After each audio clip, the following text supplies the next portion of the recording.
Most people think they get rich by saving every dollar, but that belief is the biggest lie you were ever taught.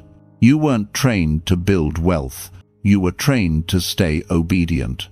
The system wants you scared of spending, proud of saving, and confused about why your money never grows. Here's the truth: the rich learn early. Money multiplies only when it moves.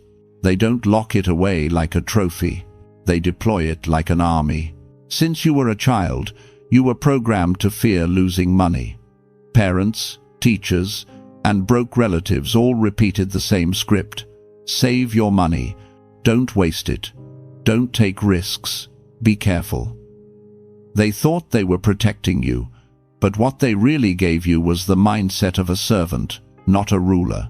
A servant clings to every coin, terrified of loss because he doesn't control the game. The master thinks differently. The master understands that money is not meant to sit, it's meant to move, to work, to conquer. Machiavelli would say that power belongs to the one who dares to risk his resources strategically, not the one who hides them out of fear.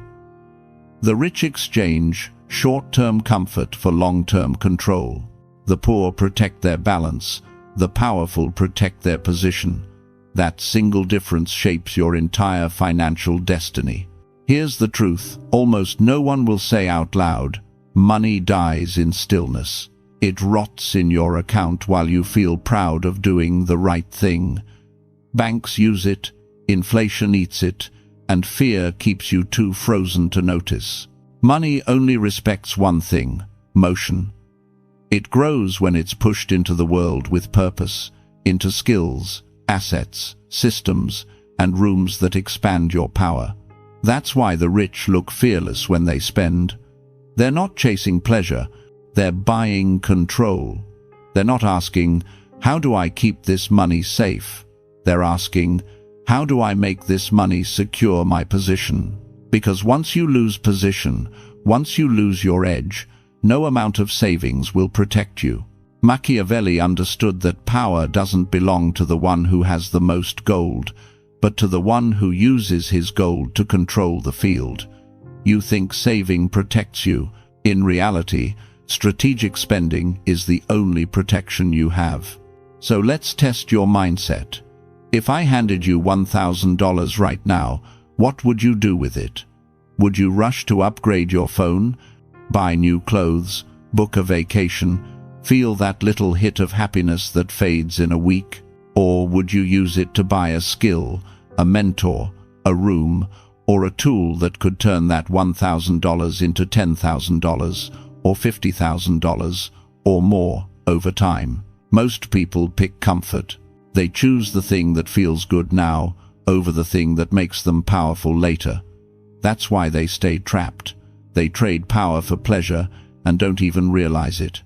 They spend to impress people who don't care about them instead of spending to access people who could change everything for them. Machiavelli would say that fortune sides with the one who sacrifices the present for the future, the one who spends not to escape reality but to bend reality. Your financial future isn't decided by how much you make.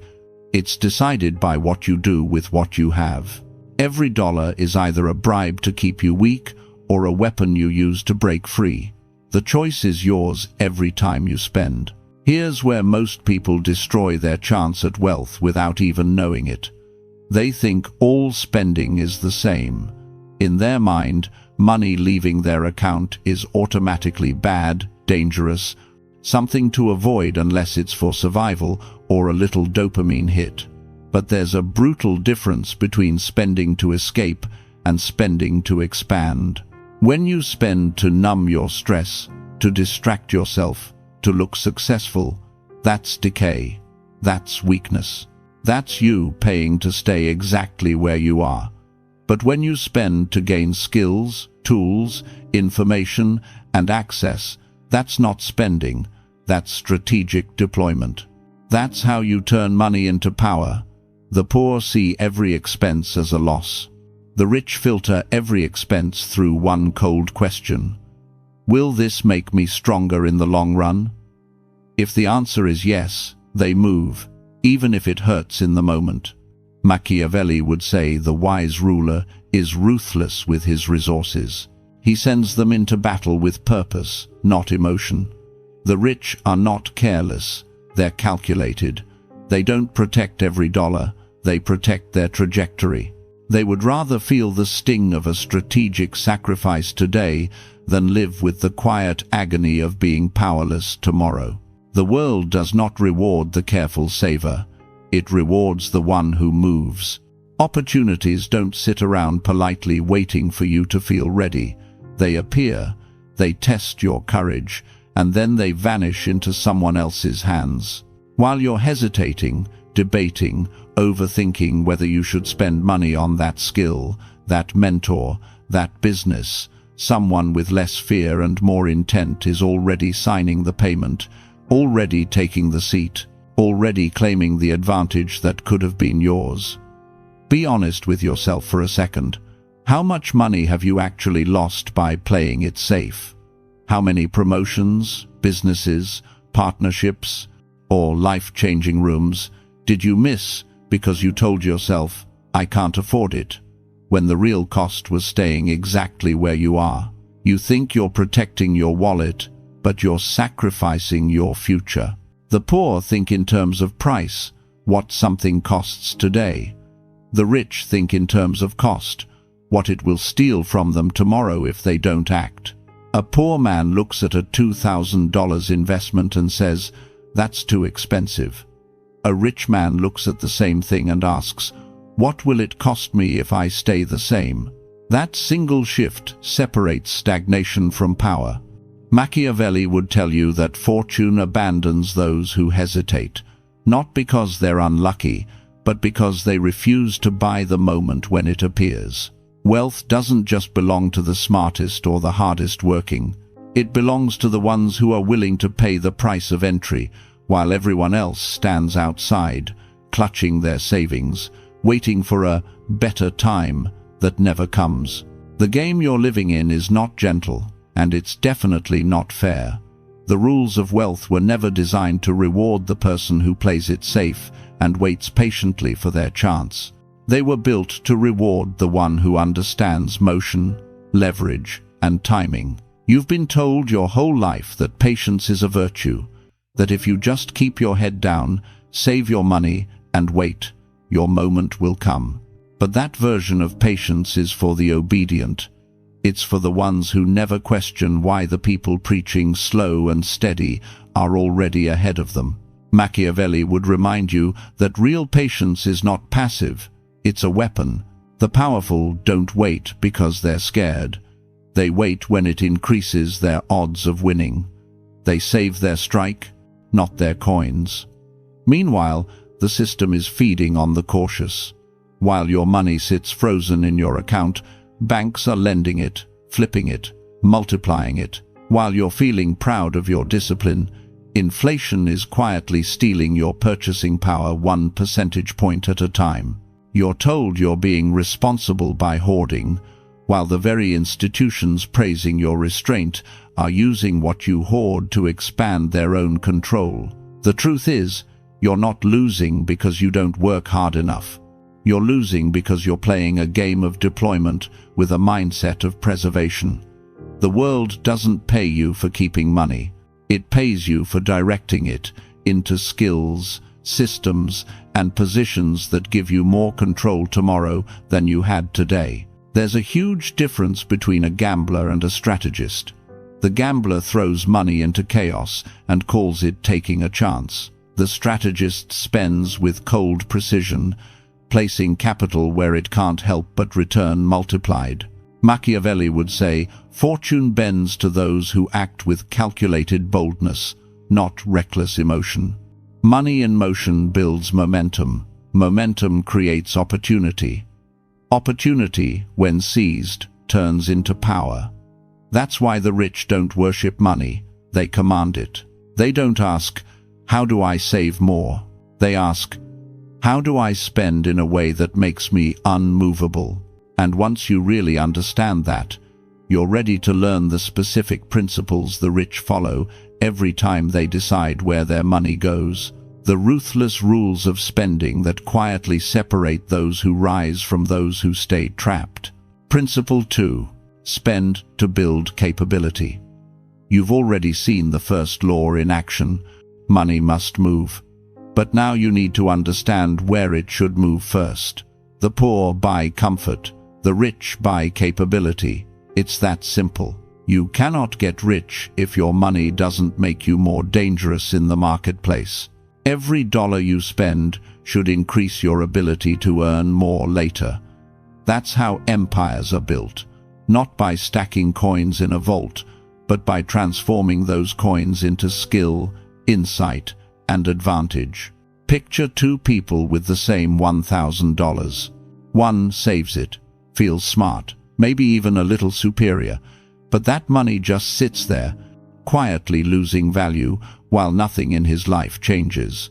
The other spends that $1,000 on learning sales, copywriting, investing, operations, skills that permanently raise his earning power. A year later, he's making $10,000 a month because he used money to increase his capability, not his comfort. The difference isn't luck, it's strategy. The system doesn't reward hard work, it rewards usefulness. And usefulness comes from capability. That's why the rich treat education, mentorship, and high-level information like weapons. They spend thousands to learn from people who are already where they want to be. They pay for access to rooms that filter out the noise and compress years of trial and error into a few clear moves. Most people flinch at this. They say, "I can learn it for free on YouTube." Maybe you can, but free is the most expensive way to learn because it costs you time. Free information steals your years. Paid information steals your excuses. The rich buy speed, the poor buy delay. One builds leverage, the other wastes it. I knew a man who refused to spend a few $100s on a course that would have shown him exactly how to build a profitable skill. He called it overpriced and tried to figure it out alone. 2 years later, he was still stuck. Meanwhile, someone else bought the same course, did the work, and was earning more each month than the first man made all year. Being cheap with money made him very expensive in time. Machiavelli would say fortune favors the man who moves fast, not the one who guards his purse while life passes him by. Opportunities rot like fruit left untouched. They don't wait for you to feel ready. So every time you consider spending, ask yourself one brutal question. Does this make me more capable or just more comfortable? If it makes you more capable, it's not an expense, it's a weapon. The person who spends to grow becomes unstoppable. The one who spends to escape stays exactly where he is, no matter how hard he works. Principle 3. Spend to buy position. The rich don't just buy things, they buy placement. They understand that in the real game of wealth, where you stand matters more than how hard you work. You can be insanely skilled, talented, even brilliant, but if you're invisible, you're trapped. Money can change that. When you spend it strategically, it buys you access to rooms, to people, to information the average person will never even know exists. That's why the wealthy will drop $5,000 or $10,000 to attend a private event, a mastermind, a closed-door dinner that looks insane to the poor. But that one room can lead to partnerships, deals, or opportunities that make them hundreds of thousands, even millions. Was that money wasted, or was it a weapon? The poor spend to look important in front of people who can't help them. The rich spend to be seen by people who can unlock entire new levels of the game. Machiavelli understood this long before there were masterminds and networking events. Kings didn't just stack gold. They used it to buy alliances before war even started. They spent to secure their position so that by the time the battle came, it was already decided. Today, the same logic applies. You can sit at home, saving money, or you can buy your way into environments where power already circulates. The system is designed to filter mindsets by price. Those who think only in terms of "that's too expensive" get left outside the gates. Those who think in terms of leverage pay the toll, walk through, and change their fate. You're going to spend anyway, on distractions, on appearances, on comfort. The question is, will you spend to stay where you are, or to move yourself closer to people and places that can never leave you poor again? Principle 4. Spend to gain leverage. Leverage is the hidden engine behind every fortune, the invisible force that lets one person achieve more in a week than others do in a year. The poor try to do everything themselves in the name of saving money, wearing exhaustion like a badge of honor, while their life quietly slips away. The rich see that as weakness. They know their real value isn't in how many tasks they can personally juggle, but in how many tasks they can remove from their plate so they can focus on what actually moves the needle. Leverage means using money to multiply your output, hiring people, buying tools, building systems that work even when you're not there. Think about it. If your time is worth $50 an hour and you spend hours doing $10 an hour work to save cash, you're not saving $40, you're burning it. The rich understand this math instinctively. They'd rather pay someone else to handle the low-impact tasks so they can lock in deals, build assets, and make decisions that actually grow their empire. I knew a man who tried to run his entire business alone: design, marketing, customer support, everything. He was proud of his grind, but broke in results. Another entrepreneur spent money he couldn't afford to hire a part-time assistant and a freelancer to handle the busy work. Within months, his income doubled because he finally had the time and mental bandwidth to focus on sales and strategy. Same hours in a day, different use of money. Machiavelli would tell you that a wise ruler never swings his own sword if he can command an army to do it for him. You're not meant to be the soldier forever. You're meant to become the commander. So stop asking, "How do I save every dollar?" and start asking, "How can I spend in a way that gives me more hands, more reach, more impact?" Every dollar you cling to out of fear is a soldier you refuse to send to battle. Every dollar you deploy into leverage is another piece of your empire being built without you lifting a finger. Principle 5. Spend to buy time. Time is the only currency you can never get back, yet most people treat it like it's infinite and treat money like it's sacred.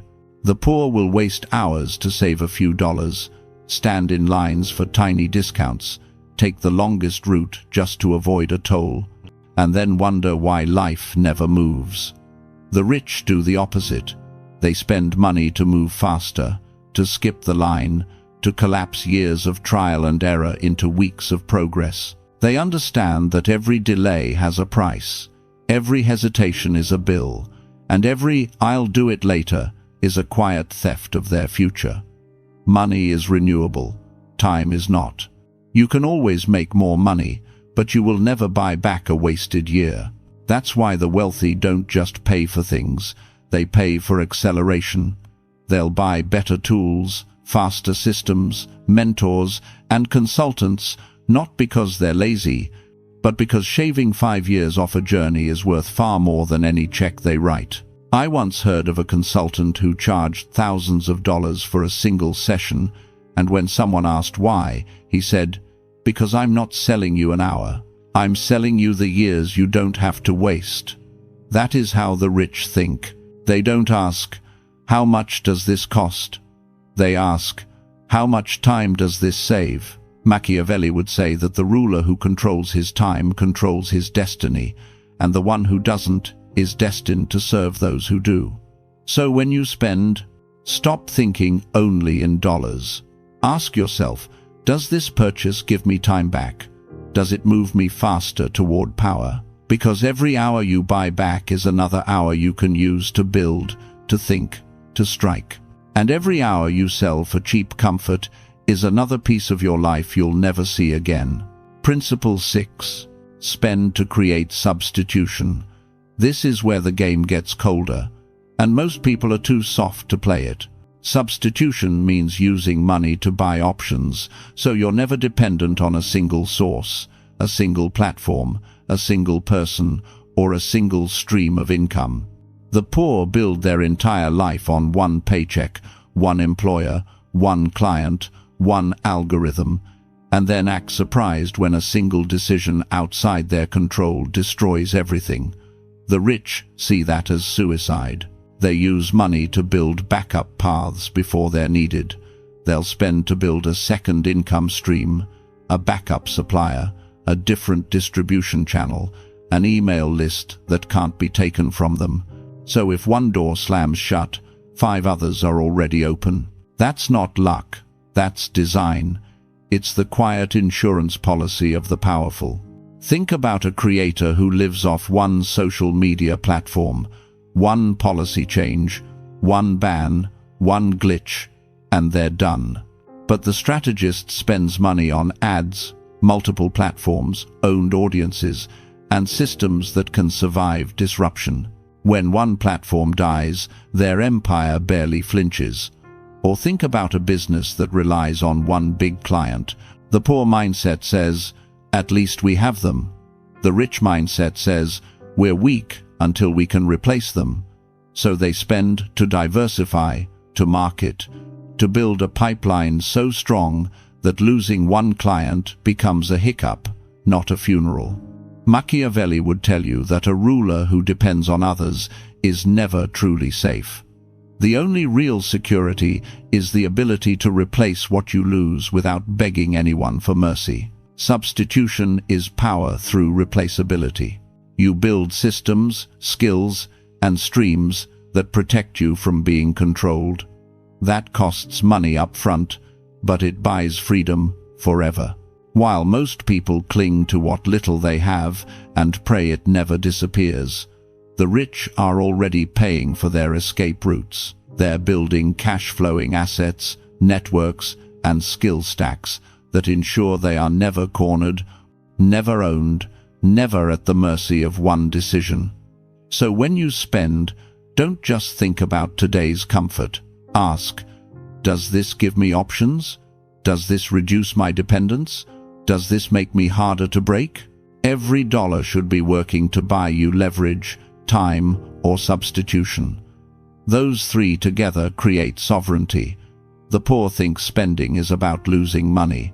The rich know spending is about shifting money, turning it into power, options, and control. Money that just sits in your account serves the system. Money you use to build redundancy and independence serves you. Machiavelli would say the wise ruler never allows his fate to rest on one bridge, one ally, or one fortress. He builds many. You must do the same. Because in a world this unstable, the only real security isn't in what you save. It's in how many times you can afford to be hit and still keep moving.